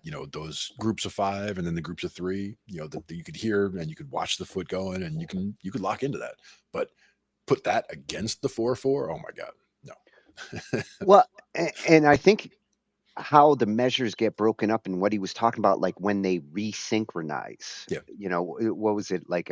Every 256. Yeah. 256 beats. Bars, beats. Beats. Yeah. The rhythm would actually synchronize, and it would technically be like the one hit. Yep. In and a they all very drop long. right back in. Yeah.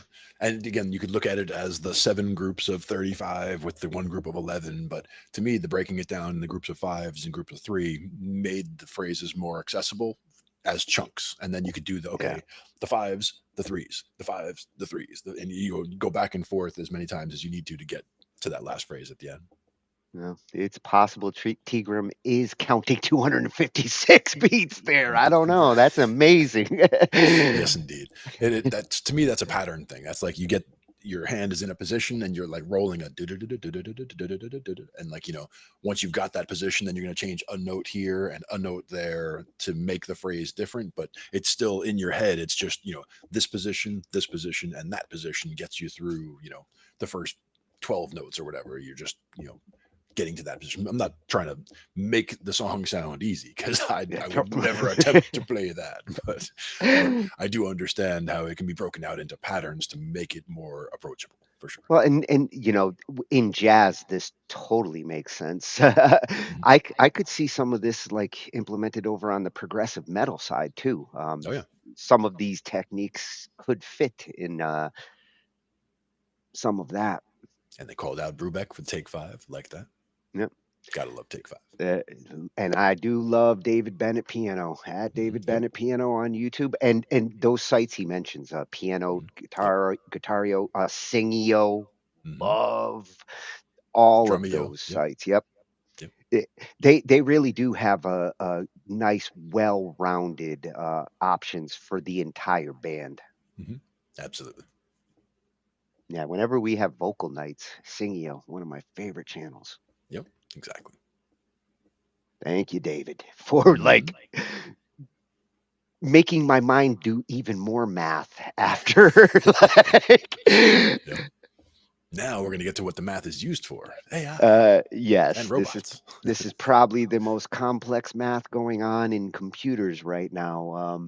So our final video for the night, we're going to go back to the AI, but we're going to look at robots and how the AI technology is starting to get utilized in human-formed robots.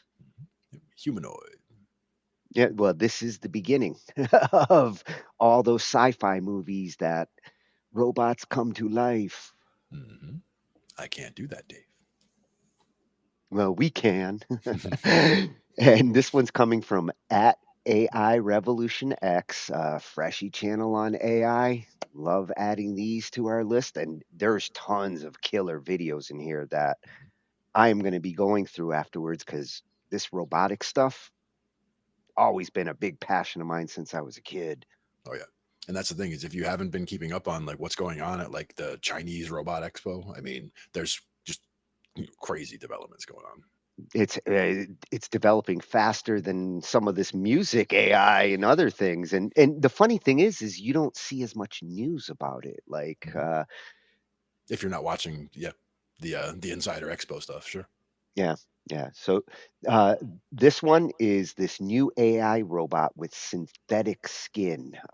It shocked the world. It's uncomfortably human. I like it. And actually, that's a true test of human-like robots. The more uncomfortable right now that humans are with it, chances are the closer it's actually getting to that human kind of appearance, that human kind of reaction.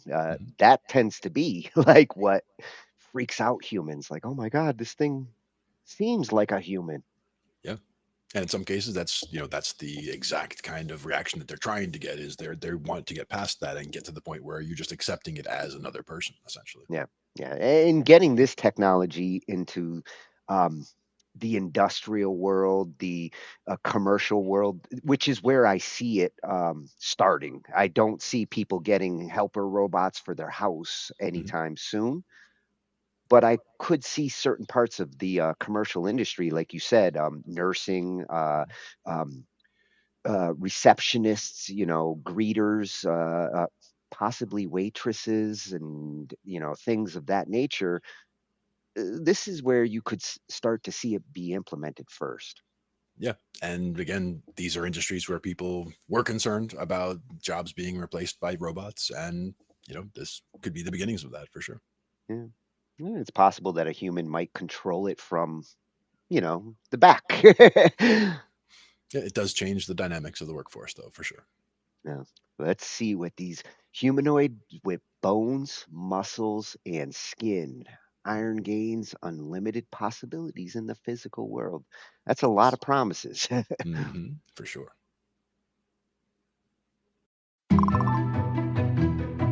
Xpeng unveiled a shockingly lifelike humanoid robot wrapped in flexible synthetic skin, built with a biomimetic spine and muscle system, a curved display in its head, and customizable design options that even include different body types and colors.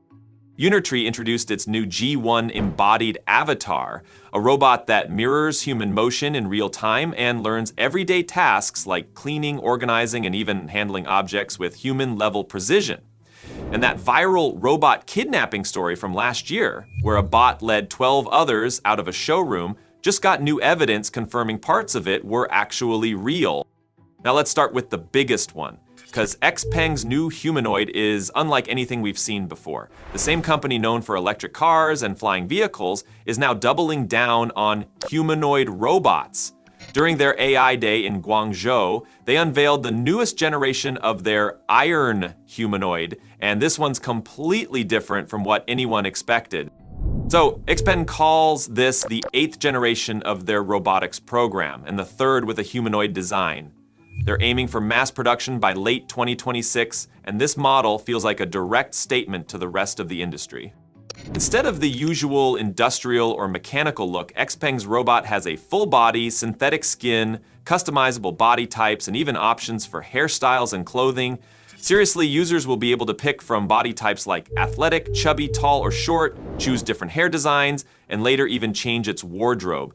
The company says the synthetic skin makes it feel warmer and more intimate, clearly trying to move beyond the cold metallic stereotype of robots. But that's not all. The robot has a biomimetic spine and muscle system that mimics human motion. You can see the way it bends and twists almost like a real person. Inside the head, there's a 3D curved display built into the face, giving it more expressive capabilities. Its shoulders move like human joints, and each hand comes with 22 degrees of freedom, which means it can handle delicate tasks like picking up small objects or gesturing naturally. XPeng loaded it with serious computing power too, 3 Turing AI chips that deliver a total of 2,250 TOPS. For context, that's the same class of power found in their autonomous cars. So it's no surprise that the robot runs on XPeng's own VLT, VLA, and VLM systems. Those stand for Vision, Language, Transformer, Vision, Language, Action, and Vision, Language, Model. Basically, a full-stack AI architecture that allows the robot to see, interpret, and act in real time. So it's not just following pre-coded commands, it's processing the world visually and linguistically while it moves. And here's something interesting. XPeng's not going after the same use cases as companies like 1X or Figure. CEO He Xiaopeng said straight up that humanoids aren't actually great for factory work or repetitive tasks. Instead, XPeng wants its robot to work in social spaces as a receptionist, tour guide, or shopping assistant. In fact, the previous generation of this robot was already giving tours at XPeng's headquarters, speaking in a perfect American accent while walking visitors through the building. This next version, though, will take over those roles completely. The company's plan is to deploy the new iron robots in showrooms, museums, and shopping centers where they'll interact directly with people. There's also a partnership with Baosteel, one of China's biggest steel producers, where the robots will perform inspections and other real-world trials. So XPeng's clearly thinking beyond labs and show floors. They want this thing working out in public.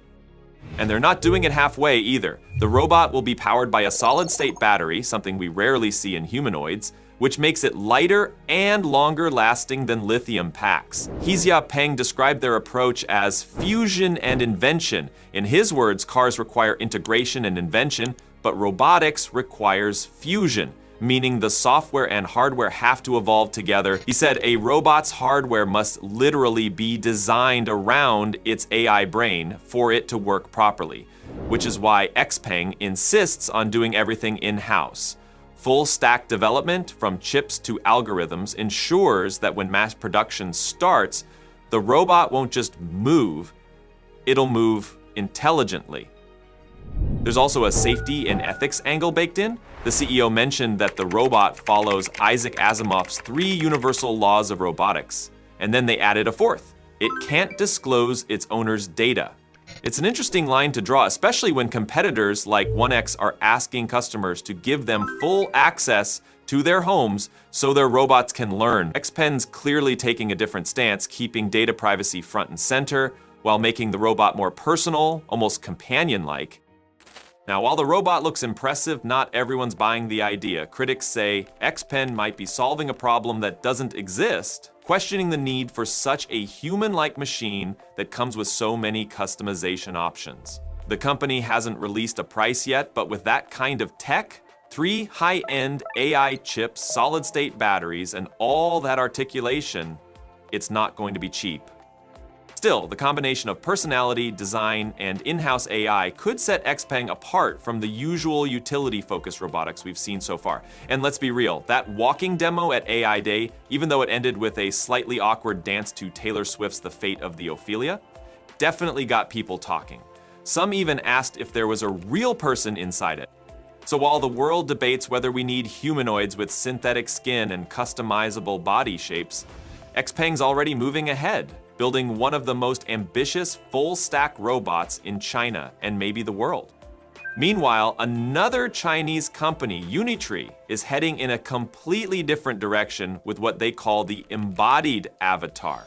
Their latest demo honestly blew up online. It starts off like a typical robot video. A Unitree G1 kicks a soccer ball, nothing crazy. But then you realize it's not running on pre-coded routines. There's a human wearing a motion suit, and the robot is mirroring his every movement in real time. The operator swings a staff in martial arts moves, and the G1 mirrors it perfectly. And then they push it further. Two teleoperators, each controlling their own G1, step into what's basically a robot sparring match, throwing punches. It looks like the future of human-robot connection, and people online immediately picked up on the potential. Some joked, "This is how you'll skip the gym. Send your robot to train for you." Others called it the birth of embodied robot combat. But the real innovation comes next. In the next scene, there's a note on the screen that says real-time learning full body movements from videos, and the robot shifts from teleoperation to true embodied learning. Clips show the G1 in a home environment. It's quietly moving around an apartment, cleaning up, wiping counters, taking out the trash, even fluffing a pillow and placing a Coke in the fridge. These movements aren't clunky or robotic anymore. They're smooth, intentional, and clearly learned from human teleoperation data.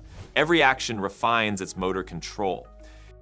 The more people operate G1 units, the more data they collect. Real human dexterity captured and turned into machine learning fuel. Unitree calls this a full-body teleoperation and data acquisition platform, but what it really is a long-term strategy. They're teaching the robot to move like us, so one day it won't need us to move at all.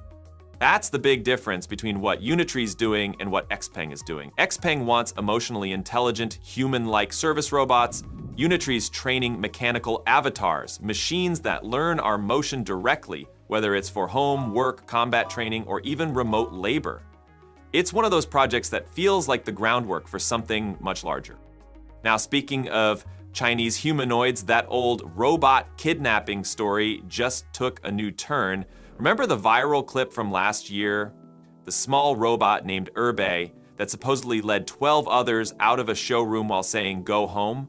Well, new info from Chinese sources finally confirmed parts of it were real. Turns out the robot itself actually exists, developed years ago as an intelligent companion prototype for a woman named Highway who still posts videos of it on Douyin. She'd been showing Urbai interacting with pets and talking for years before that clip went viral. Investigators now trace the footage back to a real showroom belonging to Kemenchi Robotics, whose small humanoids match the ones seen in the video. So yes, the kidnapping scene was likely staged, but the robots, the place, and the tech were all real, which makes the whole thing even stranger. What once looked like a joke now feels like a glimpse into how lifelike and unpredictable these machines are actually becoming. One question: how far do you think this goes before humans lose control? Leave your thoughts below, subscribe if you haven't already, and like the video to support the channel. Thanks for watching. Catch you in the next one.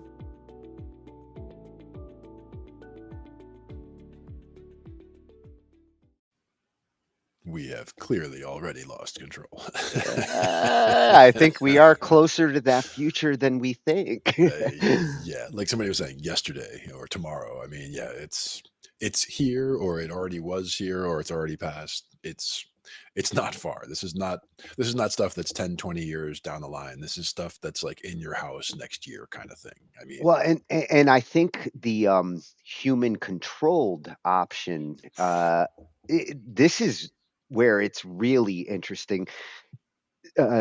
They'd mentioned like sporting approaches for it. And yes, I could see like robot boxers Oh, and just seeing football that Rock'em players. Sock'em, little Rock'em Sock'em robot they just did there, absolutely. That would be number one, huge. And number two, such a big database they can build up by having people interact with these, and people are just doing it because it's fun. And they're building up a database, much like training the AIs in other scenarios. Like we're giving the data and they can use that data to do these motions on their own, which is great. This is how they can get, a full human-like motion control library in there just by interacting with them and Yeah, having them yeah. learn from the interaction. I found it interesting that they added a fourth clause on top of Asimov's rules About on disclosure. not disclosing the User data. prob probably not just for the users of the robots, but the manufacturer, like reverse engineering. There's, I guess, there's a lot of reasons why they would want to implement something like that, but that also brings some concerns into like you want transparency if you're going to go buy one of these and have it babysit your kids or Yeah. do things like that. Not sure how the market's going to like feel about that.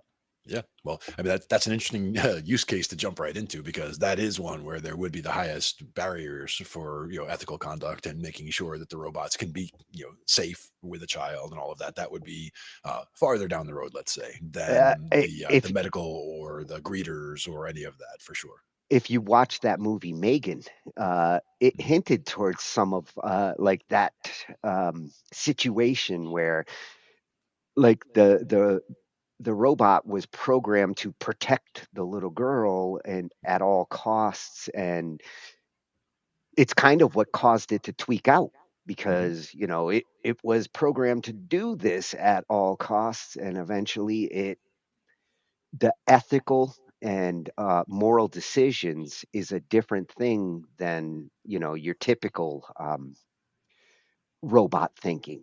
Yeah. They might come to some bizarre conclusions. How they arrive at those conclusions is a question, of how they made that decision tree to get down there. But once they're at that decision point, it's already too late.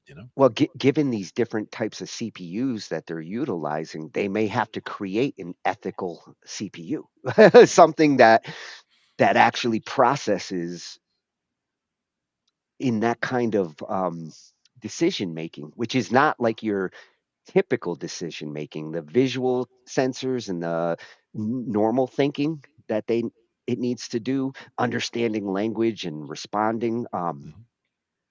How do you build an ethical chip to put into something like this so it does have rules? It has to have some morals and values. Otherwise, it could be a dangerous robot in a sci-fi movie. It's easy to write the rules, but it could be just as easy to circumvent the rules. I mean, that's the problem is that even if you put all those rules in place and make them impossible for the robot to do anything about, a person could come in, decide, oh, I don't like this rule, and try to change something and let a robot out, essentially.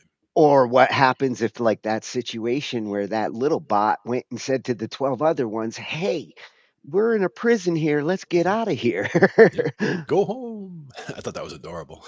Yeah, I remember when that happened, and I was like, "Wow, this should have been all over the news at the time." Yeah.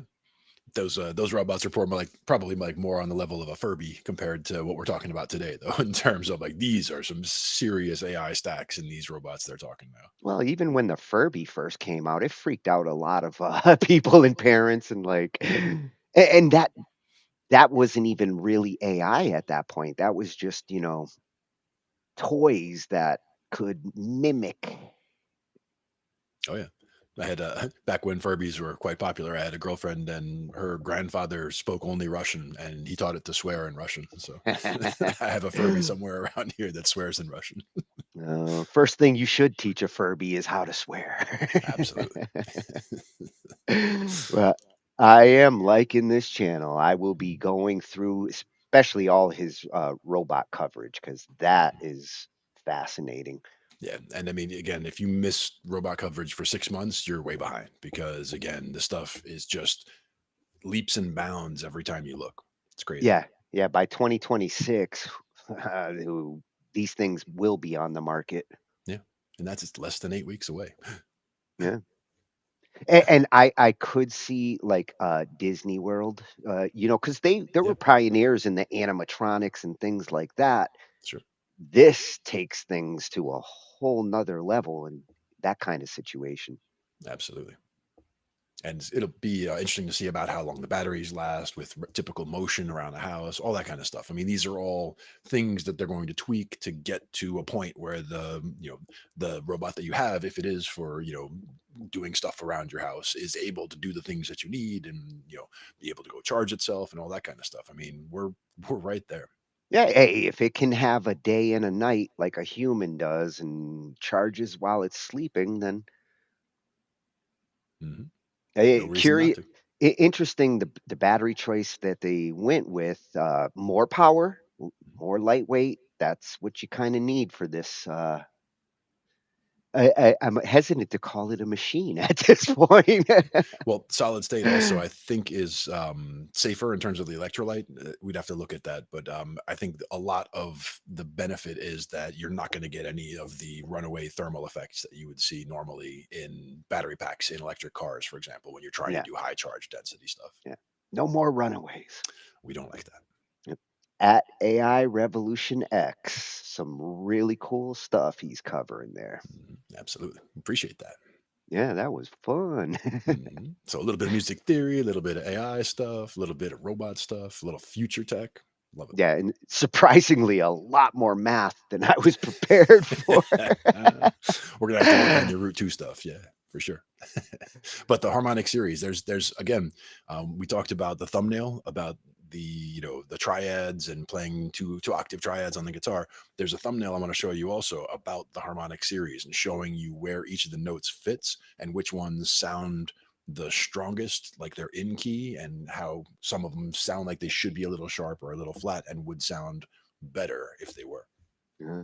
And Maha's going to get a Taylor Swift robot There you go. to make music with me too. Make that a double, Maha. Sure. Why not? And that's the thing. Band in a Box could be an actual robot in a box that pops out and starts playing for you. Yeah, well, today's music AI really does feel like what Band in the Box felt to me in the 90s.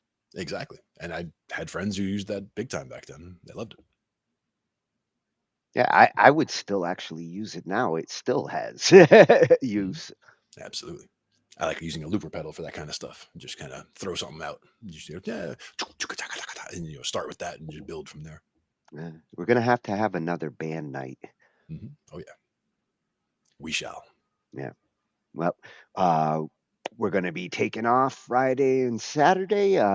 Sunday, I think Sumbit Sunday is going to be coming in, and we'll be coming back then for some submissions. If you're an artist, visual artist, music artist, poet, we've got a new show coming that's going to open up all sorts of creative doors. All right. And that's for Sundays, right? Yeah, Sundays. Sumbit Sundays. I think that's where Ange is going with it. I like it. We will check it out then. And, of course, we will see you all next Thursday. Night, everyone. Have a good one. We cover digital audio workstations and music tools. We explore theory, gear and 82. How to weigh and compose and the art of arranging. Taking a look at AI and how the times have changed. On a PC or a Mac and even with a mobile device. We'll be talking about it all every Thursday night. From software to plugins and synths that entice. Dive deep into tech and let creativity take flight. Talkin IT. We're talking IT. Come and join in and have some fun. It's highly educational with a lot to learn. From bedroom producers to seasoned pros, we're breaking it down so knowledge grows. Whether you're a DJ or a beat making wizard, we got the tips and tricks to make your sound sizzle. Mixing and mastering, that's our jam. With the tutorials and tips on how much RAM. Get the best quality from your setup and gear. Tune in every week and lend us your ear. We're talking IT. Come and join in and have some fun. It's highly educational with a lot to learn.